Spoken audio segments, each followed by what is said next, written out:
আপনি একটা অযোগ্য বুড়া আপনা একটা হুবড়ি, আপনি একটা গাবুর।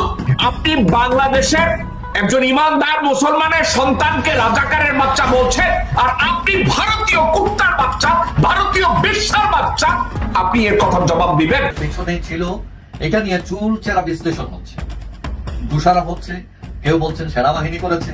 কারণ এই যে দোষারোপের রাজনীতি, চুর গেলে গিয়ে বুদ্ধি বাড়ে, এইসব জিনিস আমরা দেখতে পাচ্ছি। রুখে দাঁড়িয়েছিল ছাত্র সমাজ, ঢাকার রাজপথে বুকে তাজা রক্ত ঢেলে। তো এখন যদি জীবন চলে যায় এটা বোনাস, কোনো সমস্যা নেই, বাট ব্যাট হচ্ছে এই লড়াইটা আমাদের শেষ করা উচিত, এই আমানত আমাদের রক্ষা করা উচিত, এবং এই দেশটাকে যদি আমরা কাঙ্ক্ষিত জায়গায় নিতে চাই অন্তত 1 দশক আমাদের ফাইট করতে হবে সকল অন্যায়ের বিরুদ্ধে, অপকর্মের বিরুদ্ধে। মাইনকার চিপায় পড়ে গেছে, গ্রামের ভাষায় বলে মাইনকার চিপা, যে চিপা যে ধরনের একটা চিপার মধ্যে ঢুকার পরে অর্ধেক ঢুকে গেছে, বাকি অর্ধেক ঢুকতে পারতেছে না, আবার বের হইতে পারতেছে না। কিন্তু সিসিটি এরকম একটা চিপায় পড়ছে, সেফ এক্সিটের জন্য বিভিন্ন সময় বিভিন্ন জায়গায় কথাবার্তা চালাচ্ছে, অনেক সরকার প্রধানের সাথে আলাপ আলোচনা করতেছে, বিভিন্ন মারফতে, কূটনৈতিক মারফতে। টানা 3 ঘন্টা একটি বাসে আপনার ডাকাতি হয়েছে, তারপর আপনার এখানে দর্শন হয়েছে নারীরা। একটি বাসে নাইট কোর্স, একটি বাসের মধ্যে আপনার ডাকাতি হয়েছে। আমার প্রশ্ন হচ্ছে যে এই দেশের জনগণ আর কবে বুঝবে, বা শেখ হাসিনার সময় যে এদেশের জনগণ নিরাপদে সারা রাত্র যে দেশে চলাফেরা করতে পারতো, এই ছোট্ট একটা বিষয় মানুষ কবে বুঝবে? আর এই সরকার যে ইতিমধ্যে ব্যর্থ হয়ে গেছে, এটিও বা এই দেশের জনগণ কবে বুঝবে? এখন শুধু যে কোনো দিন, যে কোনো সময় একটা বড় দুর্ঘটনা ঘটতে চলেছে। ভিডিও ইন্ট্রো দেখে নিশ্চয়ই বুঝতে পারছেন আজকে ভিডিওটা কতটা গুরুত্বপূর্ণ হতে চলেছে এবং কি হতে চলেছে। আপনারা ভিডিওটা অলরেডি যারা এই ইন্ট্রোটা দেখেছেন বুঝতেই পেরেছেন ভিডিওটা কি ধারসে হতে চলেছে। এই ভিডিওটি আমি খুব কষ্ট করে সব জায়গা থেকে সংগ্রহ করে আপনাদেরকে দেখানোর চেষ্টা করতেছি, তাই আপনাদের না টেনে সম্পূর্ণ ভিডিওটি বুঝতে হবে এবং তারপর আপনাদের মূল্যবান মন্তব্য আমাদের কমেন্ট বক্সে জানাতে হবে। আগেই মন্তব্য না করে বুঝে তারপর মন্তব্য করতে হবে। তবে ছোট একটা রিকোয়েস্ট, চ্যানেলের জন্য নতুন হয়ে থাকে তাহলে অবশ্যই সাবস্ক্রাইব করবেন এবং আমাদের নোটিফিকেশনটি অন করে দেবেন যেন আলোচিত ভিডিওগুলো সর্বদা আপনি পেয়ে যান। চলুন আমরা সরাসরি প্রতিবেদনটি দেখে নেব। রাজনীতির মাঠ তোলপাড়। আমরা দেখছি ক্ষমতাকে কেন্দ্র করে বিএনপি, জামাত ইসলাম, চরমোনাই বা আরো যে রাজনৈতিক দলগুলো আছেন, বৈষম্য বিরোধীরা সহ নানান বাক যুদ্ধ, দলীয় কর্মীদের নানান অ্যাক্টিভিটিস, সকল কিছু মিলিয়ে দেশ এখন একটা অস্থিতিশীল পর্যায়ে আসলে আছে রাজনীতির মাঝে। এর মাঝখানে আজকে বড়সড় একটা অ্যাকশন করে ফেলছেন ডক্টর মোহাম্মদ ইউনূসের সরকার। ইতিমধ্যে অনেকেই বিষয়টা নিয়ে জানছেন এবং আগামী দিনের জন্য আরো একটা এক্সাম্পল ক্রিয়েট করেছেন। আর ইউনূসের এই সিদ্ধান্তে আমার মনে হয় রাজনৈতিক দলগুলো সবাই খুশি, বাট ভবিষ্যতের জন্য নসিহত বার্তা আছে প্রশাসনের কর্মকর্তাদের জন্য। দেখেন, একজন ডিসি হওয়া চারটিখানি কথা না। একজন মানুষের কর্মজীবনের প্রধান একটা টার্গেট থাকে, কোন একটা পর্যায়ে তিনি একজন জেলা প্রশাসক হবেন, একজন জেলার গার্জিয়ান হবেন। কিন্তু গার্জিয়ান হয়ে যদি কোনো ধরনের অনৈতিক কাজে জড়ান তাহলে পানিশমেন্ট কি হবে? আগামী দিনের নির্বাচনগুলোতে যদি কোনো রকম খেলাধুলা করেন পানিশমেন্ট কি হবে? এক্সাম্পল কিন্তু তৈরি হয়ে গেল। বিগত 3টি সংসদ নির্বাচন 2014, 18 এবং 24, এই 3টা নির্বাচনে দায়িত্বে থাকা 22 জন ডিসিকে বাধ্যতামূলক অবসরে পাঠিয়ে দিয়েছে আজকে সরকার। তারা বিভিন্ন মন্ত্রণালয় এবং বিভাগে অতিরিক্ত সচিব এবং সচিব পদমর্যাদার বিভিন্ন দায়িত্ব পালন করে আসছিলেন। আজকে জনপ্রশাসন মন্ত্রণালয়ের এক বিজ্ঞাপনে আমরা এই সিদ্ধান্তের কথা দেখলাম। আমাদের জনপ্রশাসন মন্ত্রণালয়ের জ্যেষ্ঠ সচিব মোহাম্মদ মুখলেছুর রহমান বলছেন, সম্প্রতি জনপ্রশাসন সংক্রান্ত আপনার একটা নির্দেশনা আসছে, সরকারের পক্ষ থেকে একটা কমিটি গঠন করা হয়েছে। সেখানে 4 জন উপদেষ্টা আছেন। এই কমিটিতে মন্ত্রিপরিষদ সচিবও রয়েছেন, আর তিনি নিজে আপনার সাচিবিক দায়িত্বে আছেন। বলা হচ্ছে যে বড় সিদ্ধান্ত হচ্ছে যে 2014, 18 এবং 24 সালের যে বিতর্কিত নির্বাচনে যারা রিটার্নিং কর্মকর্তারা ছিলেন, অর্থাৎ বাংলাদেশের যে জাতীয় নির্বাচনগুলো হয় সেখানে প্রত্যেকটা জেলার যিনি প্রশাসক আছেন, ডিসি, তিনি কিন্তু রিটার্নিং কর্মকর্তা হয়ে থাকেন। আর সেই রিটার্নিং কর্মকর্তারা নেতিবাচক ভূমিকা রেখেছিল, এটা অস্বীকার করার সুযোগ নেই, কারণ বিশাল কিন্তু একটা ম্যানুপুলেট হয়েছিল। তো এদের মধ্যে ইতিমধ্যে 43 জনকে ওএসডি করা হয়েছে, 43 জন ওএসডি। আর যাদের চাকরির বয়স 25 বছরের কম আর যাদের চাকরির বয়স 25 বছরের বেশি, তাদেরকে বাধ্যতামূলক অবসরে পাঠিয়ে দিয়েছে সরকার।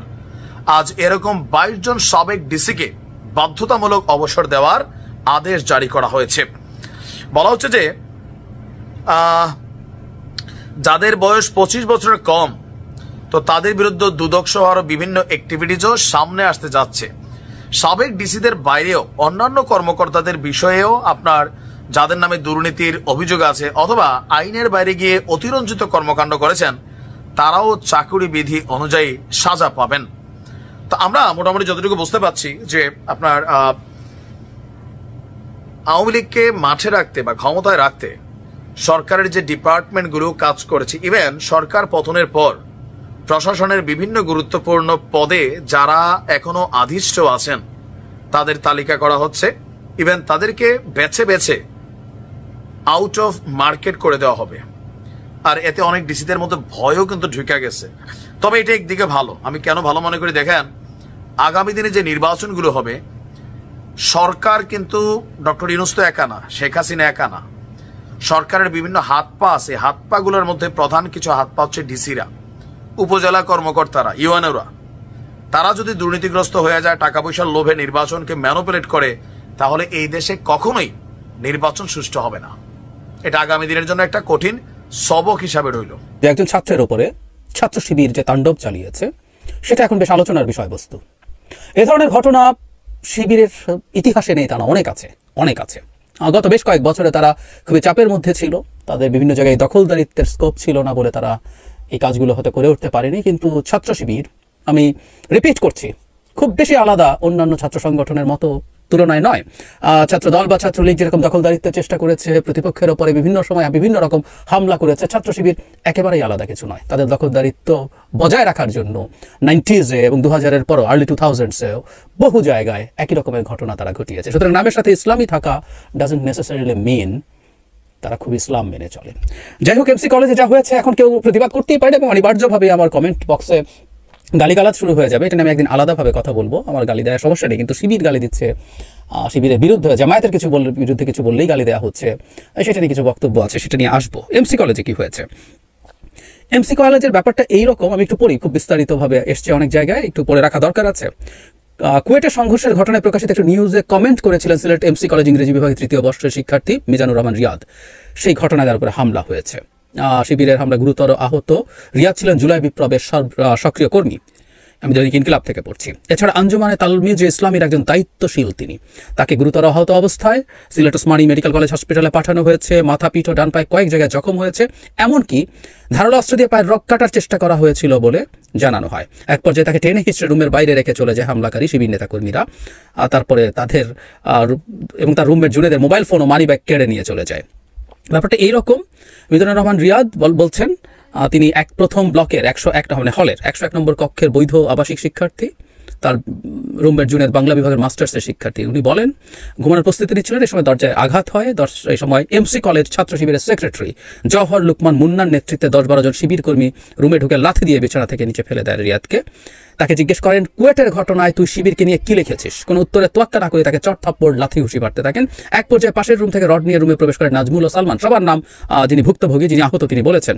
রিয়াদের রুমমেট জুনেদ এগিয়ে এলে তাকেও মারধর করা হয়, রড দিয়ে পেটানো হতে থাকে। এক পর্যায়ে শিবির কর্মী, জায়গাটা ইন্টারেস্টিং, আদনান বলেন তুই পরে যে অপবাদ দিবি আগেই সেটি করে নে। এই বলে ধারালো অস্ত্র দিয়ে পায়ের রক কাটার চেষ্টা করে। এ সময় বাইরে থাকা জুনেদের আত্মচিৎকারে ছাত্রাবাসের শিক্ষার্থী ও কর্মচারীরা জড়ো হন। শিবিরের নেতাকর্মীরা রক্তাবস্থায় তাকে বাইরে টেনে ফেলে রেখে চলে যায়। তারপরে যা যা ঘটেছে আমরা বুঝতে পারি। বিভিন্ন বিবৃতি, পাল্টা বিবৃতি দেওয়া হয়েছে। শিবির, কেন্দ্রীয় শিবির যা করেছে সেটা তাদের একটা বিবৃতি দিয়েছে, সেই বিবৃতিতে আমি একটু পড়তে চাই, উইচ ইজ ইন্টারেস্টিং। করারই কথা ছিল এবং এর চেয়ে আলাদা কিছু হবে তা মনে করিনি। ওনারা বলছেন সিলেট এমসি কলেজের ঘটনায় কোনো তদন্ত ব্যতীত ইসলামী ছাত্র শিবিরকে জড়িয়ে উদ্দেশ্য প্রণোদিতভাবে তথ্য প্রচারের প্রতিবাদ। তারা বলছেন একটা ঘটনায় ছাত্র শিবিরকে জড়িয়ে ভিত্তিহীন তথ্য প্রচারের তীব্র নিন্দা ও প্রতিবাদ জানিয়েছেন শিবিরের কেন্দ্রীয় সভাপতি জাহিদুল ইসলাম এবং সেক্রেটারি জেনারেল নুরুল ইসলাম সাদ্দাম। আমি তাদের অফিসিয়াল ফেসবুক থেকে পড়ছি। তারা যৌথ বিবৃতিতে বলেন এমসি কলেজে প্রশাসনের উদ্যোগে বইমেলার হচ্ছে, এখানে এখানে 24-এর গণ অভ্যুত্থানে নিহত শহীদ রুদ্র সেনের নামে ছাত্র শিবিরের একটা প্রশাসন স্টল রয়েছে। নেতৃবৃন্দ সারাদিন ওখানেই ছিল বলছেন। সেখানে কর্মী ও বাংলাদেশ আঞ্জুমানে তালমিজের কর্মীদের মধ্যে যে ঘটনা ঘটেছে তার সাথে শিবিরের সম্পৃক্ততা মানে তারা দাবি করছেন বৈষম্য বিরোধী ছাত্র আন্দোলনের কর্মী ও বাংলাদেশ আঞ্জুমানে তালমিজের কর্মীর মধ্যে যে ঘটনা ঘটেছে, মানে এই দুই গ্রুপের মধ্যে ঘটনা ঘটেছে বলে তারা দাবি করছে, শিবির নেই। তিনি বলছেন, তাৎক্ষণিক অনুসন্ধানে আমরা জানতে পেরেছি যে ব্যক্তি আহত অবস্থায় ছাত্র শিবিরের উপর অভিযোগ উত্থাপন করেছেন পূর্ব থেকেই নিষিদ্ধ ছাত্রলীগ। এই জায়গাটা খুব ভয়ঙ্কর। ছাত্রলীগের সহযোগিতা ও তথ্য সরবরাহের ব্যাপারে তার বিরুদ্ধে কলেজ হোস্টেলে অবস্থানরত শিক্ষার্থীদের পক্ষ থেকে অভিযোগ রয়েছে। এই প্রেক্ষিতে কয়েকজন শিক্ষার্থী তার সাথে আলাপের জন্য হোস্টেলের নির্দিষ্ট ব্লকে তার রুমে গেলে তাদের মধ্যে বাকবিতণ্ডা হয় এবং এক পর্যায়ে আঘাতের ঘটনা 2 জন আহত হয়। কিন্তু এই ঘটনাকে ছাত্র শিবিরের সাথে জড়িয়ে প্রকৃত ঘটনাকে আড়াল করার চেষ্টা করা হচ্ছে। তার মানে একজন মানুষ যিনি আহত হয়েছেন ক্রসফায়ারের মতো ঘটনা। ক্রসফায়ারের ক্ষেত্রে হত্যা করে গল্প হয়, তারপর বলা হয় তার নামে এতগুলো মামলা আছে, এখানে অস্ত্র পাওয়া গেছে, এখানে ধারালো অস্ত্র বন্দুক গুলি পাওয়া গেছে। ঠিক একই রকম ব্যাপার, ছাত্রলীগের সাথে তার সহযোগিতা এবং তথ্য সরবরাহ করা হয়, একটু অপরাধ তাকে দিয়ে দেওয়া হলো, তার জন্য অন্যরা গিয়ে এই ঘটনা ঘটিয়েছে বলে তারা বলতে চাচ্ছেন। এরপর যেটা হয় আর কি, তারা অনেক ভালো ইত্যাদি ইত্যাদি, মানে তাদের বিরুদ্ধে প্রোপাগান্ডা করা হচ্ছে, মিথ্যা অপবাদ দেওয়া হচ্ছে, অপতৎপরতা চালানো হচ্ছে। এসব খুবই প্রেডিক্টেবল ধরনের ব্যাপার, খুবই প্রেডিক্টেবল ধরনের ব্যাপার। আমরা খেয়াল করব এটা যে এই দফায় হয়নি তা না। আমি 26 সেপ্টেম্বর 2024 চট্টগ্রাম কলেজে শিবিরের হামলা ছাত্র দলের 9-10 নেতাকর্মী আহত। এখানে আমি একটু পড়ি, চট্টগ্রাম কলেজে শিবিরের হামলা ছাত্র দলের অন্তত 10 নেতাকর্মী আহত হয়েছে। বৃহস্পতিবার দুপুরে ও বিকালে কলেজ ক্যাম্পাসের ভেতরে ও বাইরে 2 দফায় হামলার সময় কয়েকজন ছুরিকাহত হয়েছেন। এক ছাত্রদল কর্মীকে মারধর করেছিল শিবির, তার প্রতিবাদ করতে ছাত্রদলের লোকজন গিয়ে প্রিন্সিপালের কাছে গেছেন। এই খবর পেয়ে শিবির যে কেন প্রিন্সিপালের কাছে যাবে সেটার জন্য তারা পরে বেরোনোর পর তাদেরকে ধরে হামলা করে। যথারীতি এই হামলার ব্যাপারেও তারা তাদের কোনো দায় আছে বলে স্বীকার করেনি। যে জায়গাটা একটু যেতে চাই, এটা একটা ইম্পর্টেন্ট ব্যাপার যে ছাত্র শিবির মানে তাদের স্টেটমেন্টটা আমরা যদি কেন্দ্রীয় স্টেটমেন্টটা যদি দেখি, মানে শুরুতেই সরে যাওয়া, শুরুতেই দায় অস্বীকার। আমি একদম এটা আওয়ামী লীগের চরিত্রের মধ্যে দেখেছি এবং এটা দেখা না, মানে আওয়ামী লীগকে তো অনেকে আপনাদের যারা শুনছেন তাদের অনেকের চাইতে আওয়ামী লীগের টপ অনেক নেতাকে আমি অনেক কাছ থেকে দেখেছি, দীর্ঘদিন বছরের পর বছর পাশাপাশি বসে টক শো করেছি। তো তাদের কথা না আমার খুব পরিষ্কারভাবে জানা আছে, মনে আছে। বহু জায়গায় এই যে তদন্ত ছাড়া কথা বলা হচ্ছে, না জেনে কথা বলা হচ্ছে, মিথ্যা অভিযোগ দেওয়া হচ্ছে, একদম এগুলো আওয়ামী লীগের কথা। তার মানেটা ব্যাপারটা এরকম দাঁড়ালো, পুলিশি তদন্ত ছাড়া, আচ্ছা তদন্ত হলো, তারপরে দেখেন আমি শিবিরকে যুক্তি শিখিয়ে দিতে পারি, ধরে নিলাম তদন্ত হলো, চার্জশিট হলো, তারপর শিবির কি বলতে পারে? ওর কি বিচার হয়েছে? বিচার শেষ হওয়ার আগে কি কাউকে দোষী বলা যায়? কারণ চার্জশিটে যদি দোষী বলা যায় তাহলে তার বিচার হওয়ার কথা ছিল না। এবং বহু সময় আদালতে গেলে চার্জশিট গৃহীত হয় না, এবং চার্জশিট গৃহীত হলেও পরে বিচারের পর দেখা যায় চার্জশিটের উল্টো ফল হয়েছে হয়তো। আচ্ছা, লোয়ার জুডিশিয়ারিতে রায় হলো, এরপর তো আপিল আছে, তার মানে আপিল বিভাগের রায়ের আগ পর্যন্ত কাউকে নিয়ে আর কোনো কথা বলা যাবে না। শিবিরের যুক্তিটা, তাদের কেন্দ্রীয় শিবিরের যুক্তিটা এইরকম। অথচ হতে পারতো তারা এটাকে কগনিজেন্সে নিতে পারতেন, নিয়ে তারা তাদের জায়গা থেকে এটা দেখতে পারতেন, এবং যাদের যাদের বিরুদ্ধে অভিযোগ এসছে, যেটা আমরা অন্তত বিএনপির ক্ষেত্রে কিছু ক্ষেত্রে দেখেছি, বিএনপি তার মধ্য এবং নিম্ন পর্যায়ের কিছু মানুষজনের নানা রকম অপরাধে জড়িয়ে পড়া, চাঁদাবাজি, দখলদারিত্ব, এগুলো কগনিজেন্সে নিয়ে 1000-2 মানুষকে বহিষ্কার করেছে। ইভেন সম্প্রতি কুয়েটে যে ঘটনা ঘটেছে সেখানে একজন নেতাকেও তারা বহিষ্কার করেছেন। একই রকম ঘটনা শিবিরের জায়গা থেকে হতে পারতো, হলে অন্তত এটুকু মনে হতো যে তারা এটাকে ওন করছেন না। কিন্তু এখন মনে হলো যে এই অন্যায় অপরাধকে তারা ওন করছেন। নট অনলি দ্যাট, একজন ভিকটিমকে তারা স্টিগমাটাইজ করার চেষ্টা করছেন, তার সাথে ছাত্র লীগের যোগাযোগ আছে এবং তিনি ছাত্রলীগকে তথ্য সরবরাহ করেন। কেন্দ্রীয় শিবিরের সাধারণ সম্পাদক এবং সভাপতি এই কথাটা বলছেন। একজন মানুষকে হামলার জন্য জায়েজ করে তোলা, শিবির অপবাদ দিয়ে শিবিরের সাথে যুক্ত আছে বলে যেমন আবরার ফাহাদকে পিটিয়ে মারা হয়েছিল, আবরার ফাহাদের কথাও আসলে স্মরণ করিয়ে দেয়। এখানে ছাত্রলীগের সাথে যোগসাজশ আছে বলে তাকে পেটানো যাবে, তাকে তার রক কেটে দেওয়া যাবে, সেটাকে তারা এক ধরনের এন্ডোর্স করছেন। মজার ব্যাপার, তাত্ত্বিকভাবে বলছি, ছাত্রলীগ হয়েও যদি কোনো সাধারণ ছাত্র একজনকে পেটাতে যায় এবং পিটিয়ে তাকে হসপিটালে ভর্তি হওয়ার মতো পেটায়, সেটাও গর্হিত অন্যায়। সেটাকেও তার ছাত্রলীগের সাথে যোগসাজশ বা তথ্য পাচারে নিয়ে মেলানো হাস্যকর ব্যাপার। এটা হতে পারে না, শিবিরকে মনে রাখতে হবে। ব্রেকিং নিউজ, সেটি হচ্ছে অন্তর্বর্তীকালে সরকারকে, ডক্টর ইউনূসকে এবং আপনার বৈষম্য বিরোধী ছাত্র আন্দোলনকারীদের যে দল আছে, এই দলটাকে ডিরেক্ট আপনার হুমকি দেন কিংবা ভরে দেওয়ার একটা ঘোষণা দিলেন আপনার ডাকসুর সাবেক বিপি। তিনি হঠাৎ করে বৈষম্য বিরোধী ছাত্র আন্দোলনকারীদের যে আপনার দল আছে সেই দলটাকে জায়গা মতো ভরে দেওয়ার কেন কথা বললেন? দর্শক বন্ধু একটু খেয়াল করবেন, বিপিনুরের বক্তব্যটি আমি আপনাদেরকে একটু বলতেছি। সেটি হচ্ছে তিনি বলেন যে অন্তর্বর্তীকালে সরকারের অধীনে আমাদের বাংলাদেশে নির্বাচন হতে যাচ্ছে এবং এই নির্বাচনের আপনার কেন্দ্র করে কিংবা নির্বাচনকে রেখে সামনে রেখে অন্তর্বর্তীকালে সরকারের কাছে বৈষম্য বিরোধী ছাত্র আন্দোলনকারীরা একটা আপনার দরখাস্ত রাখে। সেটি হচ্ছে আমাদের তো ওই ধরনের কোনো সাপোর্ট নাই, কিংবা বাংলাদেশে আনাচে কানাচে ওই ধরনের কোনো প্রার্থীও নাই। অতএব আপনারা বা এই অন্তর্বর্তীকালে সরকার যদি এই বৈষম্য বিরোধীদের আসলে যে দলটা আছে এই দলটাকে যদি সহায়তা করে, মানে কি নির্বাচনের ক্ষেত্রে যদি সহায়তা করে, তাহলে কি আমরা অনেক উপকৃত হব। অন্যদিকে আমাদের যে বিজয়টা বা এই সরকার যদি আমাদেরকে সহায়তা করে, তাহলে সামনে যে বৈষম্য বিরোধী যে সরকার কিংবা দল আসতেছে, এতে করে আমাদের বিজয়টা আমরা ধরে রাখার একটা কি সুযোগ পাবো ইনশাল্লাহ দীর্ঘমেয়াদী ভাবে। আশা করি সরকার আমাদের নিরাশ করবেন না।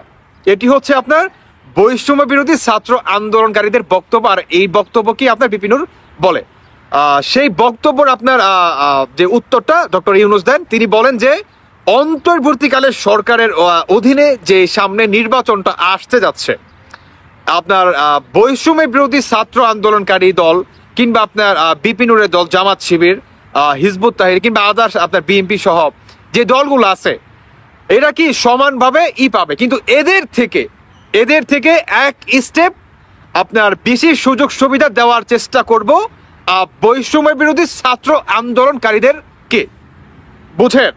তিনি আরো বলেন যে পুলিশ প্রশাসন এবং আইনত যতটুকু কেন্দ্রীয় কিংবা আপনার ভোট কেন্দ্রে যতটুকু সহায়তা দরকার, অতটুকু বা এর থেকেও বেশি সহায়তা করার চেষ্টা করব এই অন্তর্বর্তীকালে সরকারের পক্ষ থেকে বৈষম্য বিরোধী ছাত্র আন্দোলনকারীদের দলকে। এখন এই বক্তব্যকে কেন্দ্র করেই আপনার বিপিনুরের কথা হচ্ছে যে এই বৈষম্য বিরোধী ছাত্র আন্দোলনকারীদের যে দলটা কিংবা এই অন্তর্বর্তীকালে সরকারের অধীনে নির্বাচনটা কতটুকু সূক্ষ্ম হতে পারে, এটা আমাদের কি আর বুঝতে বাকি নেই। মানে বিপিনুরের বক্তব্য হচ্ছে যে অন্তর্বর্তীকালে সরকারের অধীনে বা এই সরকার যদি বলে তারা নিজেরাই একটা দল গঠিত করবে, ওকে কোনো সমস্যা নেই, গণতান্ত্রিক দেশ সবাই করতে পারে, কিন্তু এই সরকার বলে যে আমার দলকে আমরা নিজেরাই প্রমোট করব কিংবা যতটুকু আইনতভাবে ভোট কেন্দ্রে যতটুকু সহায়তা দেওয়া দরকার এর থেকে বেশি দেওয়ার বা আমরা ট্রাই করব। আপনি বুঝতে পারেন?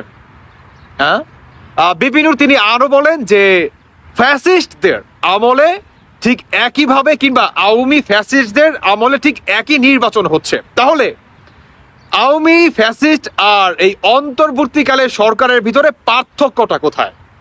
আমরা দাবি জানাচ্ছি যে আমরা পার্থক্যটা দেখতে চাই। আমরা আরো দাবি জানাচ্ছি যে আওয়ামী ফ্যাসিস্টদের আমলে যে একতরফা নির্বাচন হয়ে গেছে, অন্তর্বর্তীকালে সরকার কি সেই পথেই হাঁটতেছে না? এটা হচ্ছে বিপিনুরের কথা। আচ্ছা, এখানে আমি একটা লাইন যোগ করতে চাই, সেটি হচ্ছে বিপিনুর ভাই, আপনি বললেন যে ফ্যাসিস্ট কিংবা আওয়ামী ফ্যাসিস্টদের আমলে, ওকে আমি মেনে নিলাম যে শেখ হাসিনা ফ্যাসিস্ট কিন্তু আওয়ামী ফ্যাসিস্ট না। হ্যাঁ, মেনে নিলাম যে শেখ হাসিনা ফ্যাসিস্ট, শেখ হাসিনার আমলে হ্যাঁ এইভাবে নির্বাচন হয়েছে। আমি 10 বছরের কথা বলবো না, লাস্ট 5 ইয়ার্স। ওকে, তাহলে আপনি যেহেতু ফ্যাসিস্ট, শেখ হাসিনা ফ্যাসিস্ট, মানে শেখ হাসিনার আপনার দেখানো পথে ডক্টর ইউনূসও হাঁটতেছে কিংবা এই সমন্বয়কারীরাও হাঁটতেছে, তাহলে আওয়ামী লীগ যদি ফ্যাসিস্ট হয়ে থাকে, শেখ হাসিনা যদি ফ্যাসিস্ট হয়ে থাকে, বিপিনুর আপনি এই অন্তর্বর্তীকালে সরকার ডক্টর ইউনূসকে কেন ফ্যাসিস্ট বললেন না? কারণ একই পথে তো হাঁটতেছে, আপনি বলেন, মানে আপনার নিজের মুখের কথা কিংবা আপনার স্ট্যাটাসের কথা, তাহলে আপনি কেন বললেন না বলেন? আমার প্রশ্ন, আপনি কি ভয় পান? বিপিনুর ভাই, আপনি কি ভয় পান? বা কোনোভাবে বাংলাদেশের যে অন্তর্বর্তীকালে সরকার ডেভিল হান্ট নামে যে আপনার একটা ঈদ চালাইতেছে সার্চ, তো এটার ভিতর যাতে আপনি কিংবা আপনার দলের যে মাথাগুলো আছে এরা যাতে এসে না পড়ে, কিংবা আপনি যাতে কোনোভাবে আপনার নির্বাচন থেকে ছিটকে না যান, কিংবা ডক্টর ইউনূসের বিশেষভাবে একটা যে দৃষ্টিভঙ্গি আপনার দলের দিকে, সেটার দিক থেকে আপনি জানেন ছিটকে না যান, এটার জন্য কি আপনি ভয়ে বললেন না বিপিনুর? কারণ আপনার নিজের মুখের কথা একই পথে হাঁটতেছে, অতএব আপনার তো ডিরেক্ট এভাবে বলার প্রয়োজন ছিল আওয়ামী ফ্যাসিস্ট আর ডক্টর অন্তর্বর্তীকালে সরকারের যে সরকার আছে ডক্টর ইউনূস তিনিও ফ্যাসিস্ট, বা তাদের যে অনুসারী উপদেষ্টা সমন্বয় যে বাজার আছে, এরও কি ফ্যাসিস্ট, যেহেতু শেখ হাসিনার দেখানো পথেই হাঁটতেছে। আমার তো আসলে এরকমই লজিকটা বা আপনার উত্তরটা আশা করছিলাম আমি। কিন্তু বিপিনুর ভাই, আপনি কিন্তু হতাশ করলেন, আপনি বারবার হতাশ করেন। হ্যাঁ, আপনি এভাবে কেন পল্টি নেন, এটা আমার দর্শক বন্ধুরা জানতে চায়। তবে যাই হোক, আপনি বলছেন যে এই সরকারের অধীনে কোনো নির্বাচন হবে না, কিংবা আমরা এটাকে মেনে নিব না যদি এই সরকার নিরপেক্ষভাবে আপনার নির্বাচনের ব্যবস্থা না করে। আপনি মানেন বা না মানেন, আমি বলতে চাই সেটাতে আসলে যায় আসে না। তবে ডক্টর ইউনূসের 12টা আপনার এই অন্তর্বর্তীকালে সরকারের আগেই হয়ে যাবে। কেমন? এমনও দেখতে পারেন যে এই অন্তর্বর্তীকালে সরকার নাও থাকতে পারে। আমেরিকা থেকে যেই বাম্বুগুলো আসতেছে, ব্রাইডেন কিংবা এই অন্তর্বর্তীকালে ডক্টর ইউনূস, তিনি যেই আপনার এই অরাজকতা সৃষ্টি কিংবা এই আন্দোলনের পিছনে তিনি হচ্ছে সবচেয়ে বড় মাস্টার মাইন্ড। তো আমেরিকার পক্ষ থেকে, ডোনাল্ড ট্রাম্পের পক্ষ থেকে বাংলাদেশের নির্বাচনের আগে একটি বাম্বু আসতেছে, দেখতে পারবেন অচিরেই। তো যাই হোক, এই অন্তর্বর্তীকালে সরকারের আমলে নির্বাচন হলে কতটুকু আসলে সূক্ষ্ম হতে পারে, এটা কিন্তু আমরা সবাই কিন্তু বুঝে গেছি। আর এই সরকারের অধীনে নির্বাচন হলে আমার মনে হয় না বাংলাদেশের জনগণ ভোট দিতে যাবে, আমার মনে হয় না। I hope. মিঠুন চক্রবর্তীর একটা ছবি দেখছিলাম, একটা ডায়লগ ছিল, সালাম মারবো এখানে, লাস্ট পর্বে শ্মশানে। আমাদের আজকের ভিডিওটা অনেকটা এরকম। ছাত্র রাজনীতির মাঠ অনেকটা জমে উঠেছে। দেশব্যাপী নিজের দলের কর্মীদের জন্য নেতাদের ভ্রাতৃত্ব, তারপর বাংলাদেশের কোনো অঞ্চলে শিবিরের কোনো একটা ছেলের গায়ে হাত উঠলে সেটা বাংলাদেশের শিবির একটা যোগ হয়ে যাচ্ছে। ছাত্র দলের কোনো একটা নেতার গায়ে হাত তুললে পুরো বাংলাদেশের ছাত্রদল একজোট হয়ে যাচ্ছে। আর এই খেলায় সর্বশেষ ছাত্র দলের বিরুদ্ধে এক ভয়ঙ্কর অভিযোগ যে গতকালকে আমরা দেখছিলাম শিবির একজনকে মারছে, এবার হচ্ছে টঙ্গীতে শিবির নেতাকে কুপিয়েছে ছাত্র দলের নেতাকর্মীরা। গাজীপুরের টঙ্গীতে ছাত্র শিবিরের এক নেতার উপর ছাত্রদল কর্মীদের নগ্ন হামলার অভিযোগ উঠেছে। বলা হচ্ছে যে খুলনা প্রকৌশল এবং প্রযুক্তি বিশ্ববিদ্যালয় মানে কুয়েটের ঘটনা নিয়ে কিন্তু সারা বাংলাদেশে একের পর এক ঘটনা ঘটছে। এই ঘটনায় একটা ফেসবুক পোস্ট দিয়েছিল এই শিবিরের নেতা, আর এই ঘটনায় বিক্ষোভ করেছেন মাদ্রাসার শিক্ষার্থীরা। ঘটনাটি ঘটছে কোথায়? গতকালকে সন্ধ্যায় টঙ্গী পূর্ব থানাধীন বাঁশপট্টি এলাকাতে। আহত শিক্ষার্থীর নাম ফজলে রাব্বি, তিনি তামিরুল মিল্লাত কওমি মাদ্রাসার আলিম দ্বিতীয় বর্ষের বিজ্ঞান বিভাগের ছাত্র এবং মাদ্রাসাটির একটি ওয়ার্ডের ছাত্র শিবিরের সভাপতি। বিক্ষুব্ধ শিক্ষার্থীরা বলছে যে কুয়েটে ছাত্র দলের হামলার নিন্দা এবং প্রতিবাদ জানিয়ে ফেসবুকে পোস্ট করেছিল এই ফজলে রাব্বি। এর জের ধরে ছাত্রদল কর্মী পরিচয়ে ভুইয়া মামুন তাকে ডেকে নিয়ে যান। পরে আগে থেকে উৎপাতে থাকা কয়েকজন ছাত্র দলের নেতাকর্মী ফজলে রাব্বিকে লাঠি সোটা ধারালো অস্ত্র দিয়ে মারধর করেন। গুরুতর আহত অবস্থায় স্থানীয়রা তাকে উদ্ধার করে টঙ্গী শহীদ আহসানুল্লাহ মাস্টার জেনারেল হাসপাতালে নিয়ে যান। আর এই ঘটনার পরপরই আপনার মাদ্রাসার শতাধিক শিক্ষার্থী প্রধান ফটকের সামনে তারা বিক্ষোভ করেছে। পরে তারা রাজপথে নেমে আসেন ঢাকা ময়মনসিংহ মহাসড়কে এবং দোষীদের দ্রুত গ্রেপ্তার ও শাস্তির দাবিতে স্লোগান দিয়েছেন। অপরদিকে এই অভিযোগকে অস্বীকার করেছেন গাজীপুর মহানগর ছাত্রদলের সাধারণ সম্পাদক, ওনার নাম হচ্ছে মাহমুদুল হাসান। তিনি বলছেন যে মিরন মানে মাহমুদুল হাসান মিরন, যে ভুইয়া মামুন নামে ছাত্রদলে কেউ আছে আমি আসলে জানি না। আমার দৃঢ় বিশ্বাস ছাত্রদলের কোন নেতাকর্মী এই ঘটনার সঙ্গে জড়িত নয়, তবুও বিষয়টি আমরা গভীরভাবে খতিয়ে দেখছি। যদি থাকে তাহলে আমরা সাংগঠনিক ব্যবস্থা নেব। আর ওসি সাহেব বলছেন পরিস্থিতি নিয়ন্ত্রণে আছে, কাউকে আটক করা হয়নি, আইনগত ব্যবস্থা নেওয়া হবে যদি মানে আপনার সঠিক অভিযোগ পাওয়া যায়। এবার এই যে ঘটনাগুলো আমরা ভেতরে আপনাদেরকে ছবিটা দেখাইতে পারি নাই, বাট থাম্বনেলে দেখিয়েছে।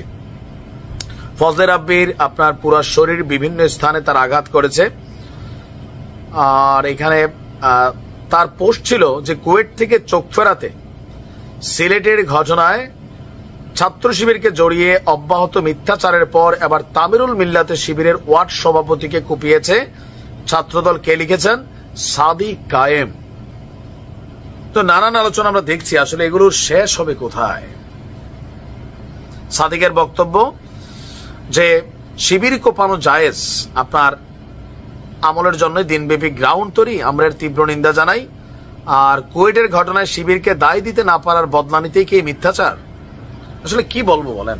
যারা বিএনপির রাজনীতি করেন না, মানে এনটি বিএনপি যে রাজনৈতিক দলগুলো আছে, এর মাঝখানে জামাত ইসলাম, ভিপি নুরের গণ অধিকার পরিষদ, বৈষম্য বিরোধী ছাত্র আন্দোলন, আর আওয়ামী লীগ তো মাঠে নাই, চরমোনাই, হেফাজত ইসলাম, ইসলামী আন্দোলন বাংলাদেশ, তাদের প্রত্যেকের বক্তব্যের একটা মোটা কথা হচ্ছে বিএনপির মাথা আউলাই গেছে ক্ষমতা গ্রহণের জন্য। কেন?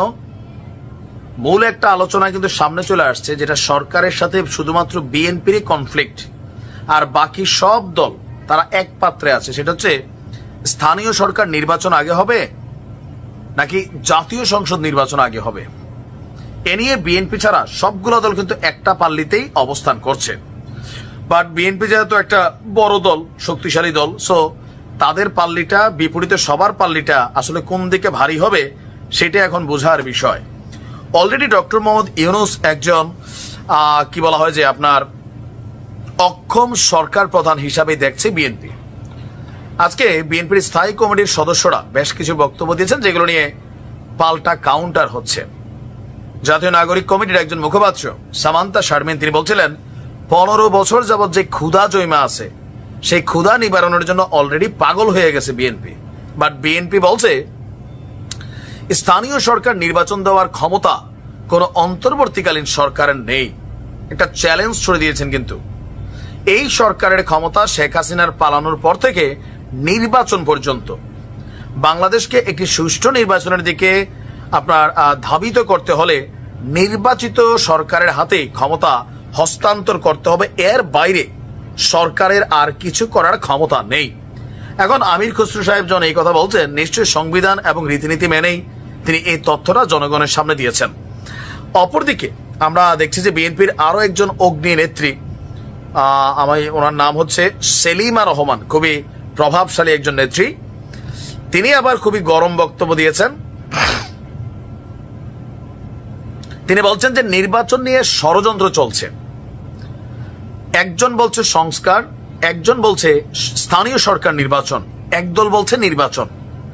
আপনাদের তো স্থানীয় সরকার নির্বাচন করার দায়িত্ব না, আপনারা এটা করতেও পারেন না। জাতীয় নির্বাচনের রোড ম্যাপ ঘোষণা করতে হবে, সেই অনুযায়ী জাতীয় নির্বাচনের আগে অন্য কোন নির্বাচন বিএনপি হতে দেবে না, স্পষ্ট। তাহলে কি সরকারকে ঠকে দেবে, নির্বাচনকে রুখে দেবে? দেবে তো দেবে, কিভাবে দেবে? রাজপথে নেমে আন্দোলন করবে, তাহলে তো বৈষম্য বিরোধীরা মাঠে নামবে, জামাত মাঠে নামবে, হেফাজত, চরমোনাই, ইসলামী আন্দোলন, ভিপি নুরের দল, জাতীয় নাগরিক কমিটি, ব্লা ব্লা ব্লা মাঠে নামবে।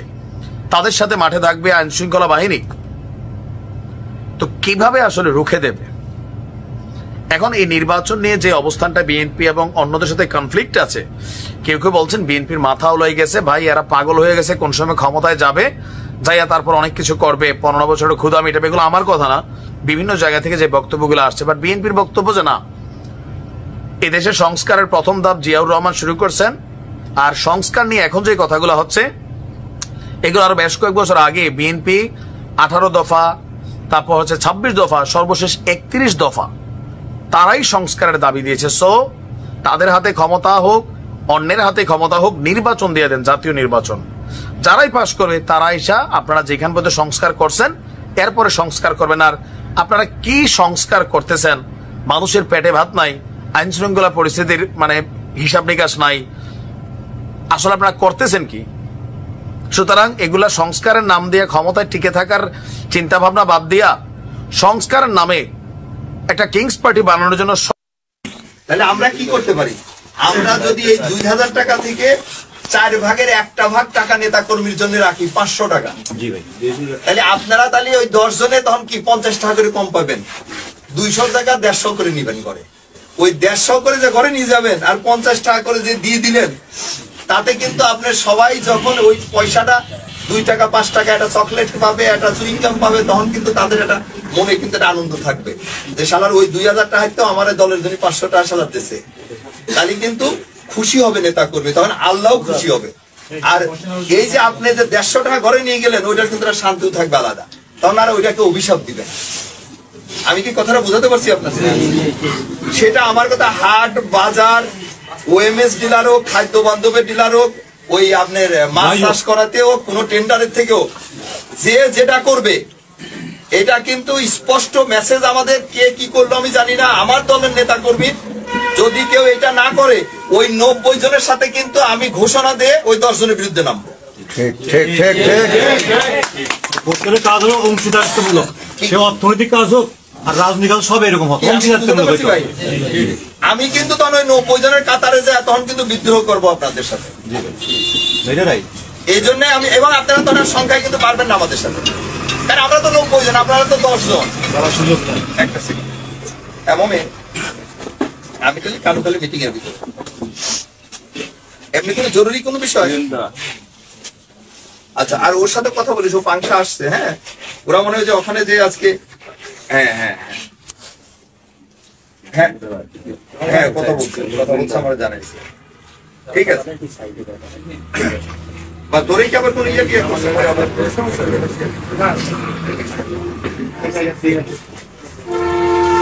ওরা একটা ইয়া করে আসছে, বুঝছি আমি শুনছি।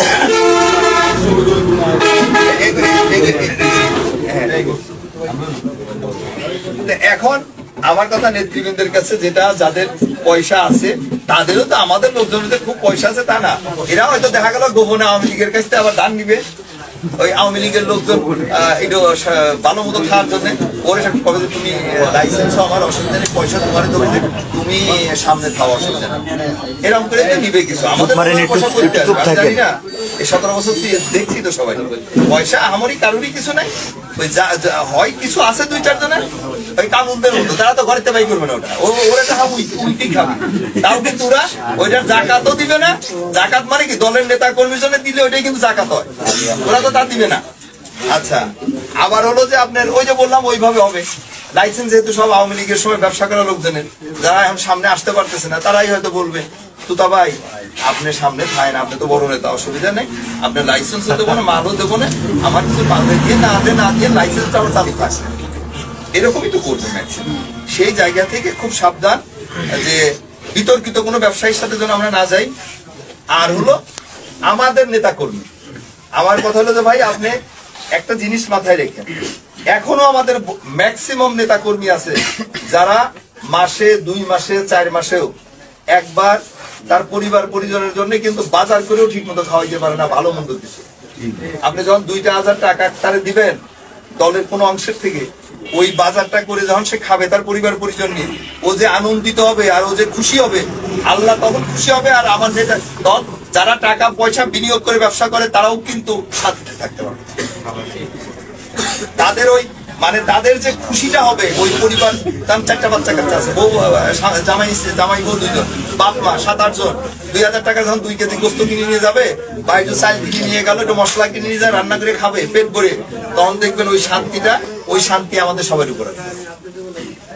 এটা একটু সিরিয়াসলি আপনারা মাথায় রেখে, কারণ আমার কথা হলো যে একটা জিনিস হলো যে আমাদের তো যে কোনো সময় চলে যেতে হবে দুনিয়ার থেকে, ওই জায়গার জন্য কতটুকু করতে পারবো সেটাই বেশি চিন্তা করতে হবে। আর এই জায়গা যেটা অস্থায়ী কার্যালয়, এটা দুনিয়াতে থাকাটাই তো আসলে আমাদের অস্থায়ী কার্যালয়, সেই জায়গায় যতটুকু না হলেই না, সেটুকু নিয়ে আমরা থাকার চেষ্টা করি, খুব বেশি চিন্তা করার দরকার। মূলত এটার জন্যই আমি এই জায়গা ওই বাজারে যাওয়া এই কথাগুলো বলে আসছি, এখানেও এই কথা বলি। আমরা কিন্তু মানে দোষ গুণেই, আমরা ভুলে মানে ভুল ত্রুটির ঊর্ধ্বে কেউ না, আমরা কিন্তু যতটা পারি আমরা চেষ্টা করি না একটু সংশোধনী। এবং আমাদের যত কিন্তু সমস্যাগুলো হচ্ছে দেখবেন আমাদের ভিতরেই আমাদের লোকজনই আমাদের সমস্যাটা বেশি তৈরি করে দেয়। এক হলো দেখবেন ইউনিয়নে 10 জন চিন্তা করে যে আমি চেয়ারম্যান হবো, আর 10 জন চিন্তা করে যে চেয়ারম্যান হবো, তখন একজন চিন্তা করে যে শালার আওয়ামী লীগের লোকজনের যদি শালা একটু শেল্টার টেল্টার দিয়ে রাখতে পারি, তাহলে এই ভোটগুলো তো আমি পাবো না। হ্যাঁ, এরকম পাবো না। আরে ভাই আগে আল্লাহ করে দলটা ক্ষমতা আসুক, তারপরে তোমরা চেয়ারম্যান মেম্বার কত পদ আছে। আমি বললাম তো আল্লাহ তাআলা আমাদের যদি বাঁচায় রাখে, আমরা এমপি মন্ত্রী নাই হই, দল তো করি। আল্লাহ সহি সালামতে রাখলে খালি চেয়ারম্যান হইলে মেম্বার হইলেই কিছু পাওয়া যায়, আর বাকিরা পাবে না, সেই ধারা তো আমি চেঞ্জ করে দেবো ইনশাআল্লাহ। আপনারা আমাদের নেতার কথা শুনতেছেন না, নেতা কি বলতেছে? এমপি বাংলাদেশের বর্তমান ভয়াবহ অবস্থা, বিএনপি যেন ক্ষমতা না পেয়ে তাদেরকে নেতা ভাবা শুরু করেছেন এবং তারাই সরকার হিসাবে বর্তমান সময়ে মানুষের কাছে চাঁদাবাজি করতেছেন, এটাই নেটিজনদের মুখে এবং সর্বত্র ছড়িয়ে পড়েছে। সন্দেহ বাংলাদেশের এইরকম ক্লান্তিকাল অবস্থায় শেখ হাসিনা এক স্বৈরাচার চলে গেল, যেন আর এক চাঁদাবাজ উঠতেছে, মানুষ ঠিক আগের মতোই অসহায়ের মধ্যে পড়ে গেছেন। কিন্তু মানুষ কোনোভাবে বুঝতে চাচ্ছেন না কোন দলকে সাপোর্ট করলে, কোন দলকে নির্বাচিত করলে দেশ একটি সুন্দর দেশ হিসেবে গড়বে। সন্দেহ এই ব্যাপারগুলো আপনাদের কি মন্তব্য অবশ্যই আমাদের কর্মসূচি দিন। কোন দলকে বর্তমান সিলেক্টেড করলে বাংলাদেশ শান্তিতে থাকতে পারবে অবশ্যই আমাদের কর্মসূচি দিন। আজকে এই পর্যন্তই। চ্যানেলে সাবস্ক্রাইব করুন, বন্ধু হয়ে পাশে থাকুন। আল্লাহ হাফেজ।